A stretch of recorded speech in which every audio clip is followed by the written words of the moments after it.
उत्तर प्रदेशના મુખ્યમંત્રી યોગી આદિત્યનાથે આજે પ્રયાગરાજમાં મહાકુંભ વિસ્તારનું હવાઈ સર્વેક્ષણ કરીને સુરક્ષા અને ભીડનું નિરીક્ષણ કર્યું. રવિવારે સવારે 10 વાગ્યા સુધીમાં લગભગ 59 લાખ ભક્તોએ સંગમમાં શ્રદ્ધાની પવિત્ર ડૂબકી લગાવી હોવાનો અંદાજ છે. પ્રયાગરાજ જિલ્લા મેજિસ્ટ્રેટ રવિન્દ્રકુમાર બંદારે જણાવ્યું હતું કે છેલ્લા 33 દિવસમાં લગભગ 50 કરોડ ભક્તોએ મહાકુંભમાં સ્નાન કર્યું છે. ત્યારે અહીં ટ્રાફિકની કામગીરી સુચારુ રાખવાનો પણ પ્રયાસ કરી રહ્યા હોવાનું જણાવ્યું. જે ભક્તોએ પવિત્ર સ્નાન કર્યું છે તેમને હું અપીલ કરું છું કે તેઓ સુરક્ષિત રીતે તેમના ગંતવ્ય સ્થાને પહોંચે.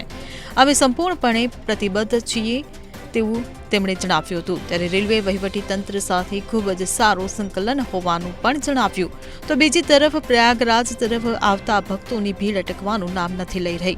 સરકારની આગાહીઓને પાછળ છોડીને છેલ્લા એક મહિનામાં પ્રયાગરાજ મહાકુંભમાં લગભગ 52 કરોડ ભક્તોએ સંગમમાં ડૂબકી લગાવી છે. આમ છતાં દેશ અને દુનિયાભરમાંથી તીર્થ સ્થળ પર આવતા ભક્તોની સંખ્યામાં કોઈ ઘટાડો નથી થયો. Bureau report CN24 news.